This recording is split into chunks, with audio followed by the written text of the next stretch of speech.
किशनपुर नगरी में एक ब्राह्मण रहता था। उस ब्राह्मण के 4 पुत्र थे। एक दिन वो बेचारा ब्राह्मण मर जाता है। उसके चारों पुत्र अनाथ हो जाते हैं। वो चारों अनाथ पुत्र अपने नाना के घर जाते हैं। तो जैसा कि लगभग हर अनाथ बच्चे के साथ में व्यवहार किया जाता है, उन चारों के साथ भी बुरा व्यवहार होने लगा। वो चारों परेशान रहने लगे। उन चारों ने एक बात समझी, एक बात सीखी कि समाज में अगर इज्जत चाहिए तो कोई विद्या जरूर आनी चाहिए।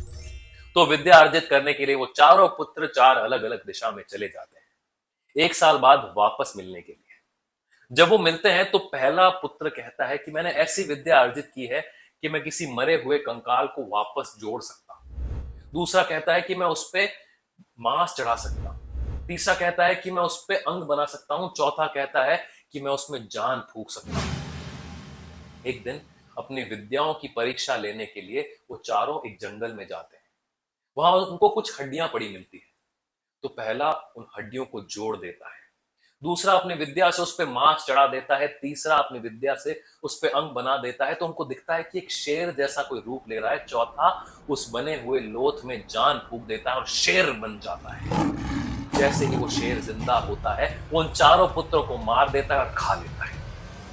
दूसरे जंगल में विक्रम और बेताल भटक रहे हैं। विक्रम ये कहानी सुन रहा है। बेताल पूछता है कि राजन, तुम बहुत बड़े ज्ञानी आदमी हो, अपने ज्ञान को सिद्ध करके बताओ कि उस शेर को जिंदा करने के लिए और अपनी मौत का कारण उन चारों में से कौन है। राजन, लेकिन शर्त याद है ना, अगर तुम कुछ बोले तो मैं तुम्हारे बोलते ही बरगद के पेड़ के ऊपर जाकर लटक जाऊंगा, और अगर तुम्हारे दिमाग में सवाल का जवाब आया और तुम ना बोले तो तुम यहीं इसी क्षण भस्म हो जाओगे। विक्रम कहता है कि अपने मौत का कारण, उस शेर को जिंदा करने का कारण तो वो चौथा पुत्र था। जब उसने देख लिया था कि ये शेर बन चुका है, ये शेर का रूप ले लिया है, तो उसने उसको जिंदा क्यों किया? अगर उसको पता नहीं था कि अगर शेर बन जाएगा तो उनको चारों को खा जाएगा। विक्रम के बोलते ही बेताल फिर से हवा में उड़ता है और जाकर उस बरगद के पेड़ पर लटक जाता है।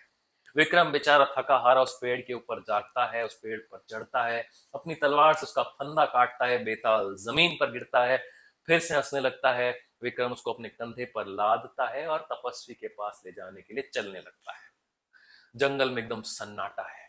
बेताल कहता है कि राजन, यहाँ पर बहुत सन्नाटा है। अगर हम ऐसे ही चलते रहे तो आप डर जाओगे, आप घबरा जाओगे। आपके इस डर को दूर करने के लिए राजन, मैं आपको एक कहानी सुनाता हूँ।